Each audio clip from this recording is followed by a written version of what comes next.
Mon travail consiste évidemment à souder parce que je suis un soudeur. L'efficacité du soudeur, évidemment, c'est de suivre les procédures. Ici, c'est des procédures déjà préétablies. Donc, on essaye le plus possible de rester dans les procédures parce que les ingénieurs ont tout calculé ça en fonction la tension, la force, la pression, en fonction de ces paramètres-là.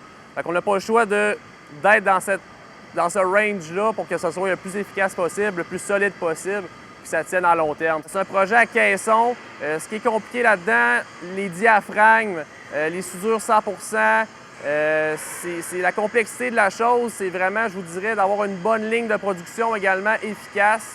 Ça, c'est vraiment les gens des bureaux qui s'en occupent. Nous, on suit les procédures, on essaie d'être le plus efficacement possible. Donc, c'est sûr que chaque contrat est différent. Sauf que le pont Champlain, je vous dirais qu'il y a aussi son lot de difficultés là-dedans. Les soudures à caisson consistent, c'est sûr, des soudures toute position, en montant au plafond, des 100 au plafond en montant, beaucoup de gaugeage à l'arrière également. Donc, ça prend vraiment une bonne main, ça prend des gars fiables, ça prend des gars qui sont perfectionnistes, qui sont performants également pour avoir un bon rendement et une bonne productivité. L'impact sur le travail, je vous dirais que on a beaucoup plus, vu que c'est une ligne de production, et c'est une longue ligne de production, environ 2 ans de travail, 2 ans et demi, on a vraiment des chiffres qu'on peut se fier. C'est pas juste 5 ou 6 poutres, on a vraiment des statistiques, puis on se dit on sort 3, 4 caissons par semaine. Donc, on a ces chiffres-là, puis il faut vraiment arriver à ça à la fin de la semaine pour arriver à 100 de productivité, 110 tout dépendant de la productivité des gars. Donc, je vous dirais que c'est la seule différence avec les autres projets un petit peu plus petits. On a vraiment un gros ratio pour faire nos statistiques puis suivre ça à la lettre le plus possible. Les impacts sur le travail, c'est sûr qu'à 600 caissons, on parle d'environ 2 ans, 2 ans et demi de travail, donc c'est énorme. Donc, ça fait un gros échantillonnage pour faire des statistiques précises à sortir 3 à 4 caissons par semaine. Donc, on a les statistiques pour avoir une productivité, à essayer d'être le plus précis possible dans nos échéanciers.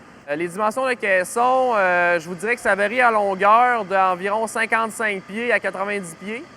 Sont assez standards sur la hauteur qui est de 3 mètres et largeur environ 2,5 mètres.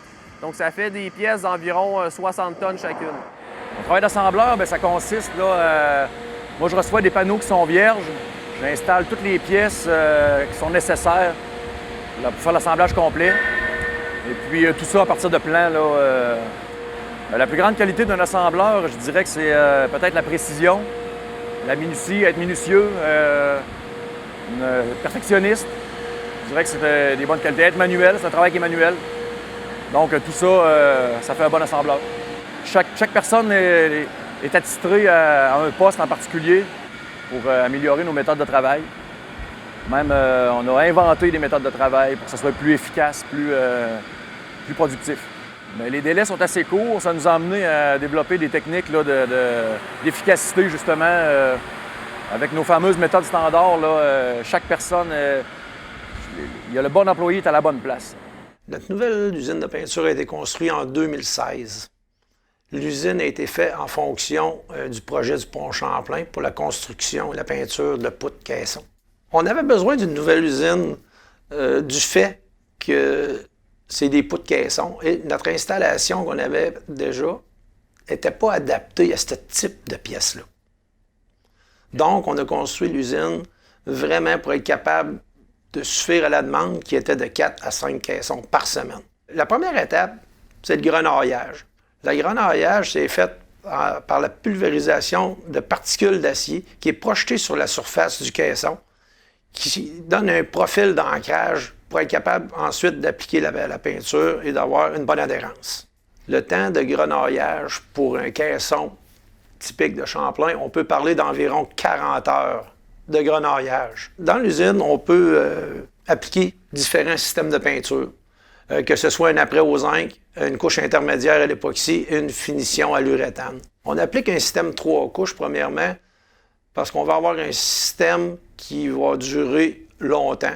On parle d'un après au zinc avec une couche intermédiaire à l'époxy et une finition à l'uréthane. La troisième couche étant pour protéger contre les rayons UV. Les caissons sont peinturés à l'aide de pulvérisateurs sans air qu'on appelle communément des airless. L'intérieur du caisson et l'extérieur du caisson, on emploie la même méthode, les mêmes outils.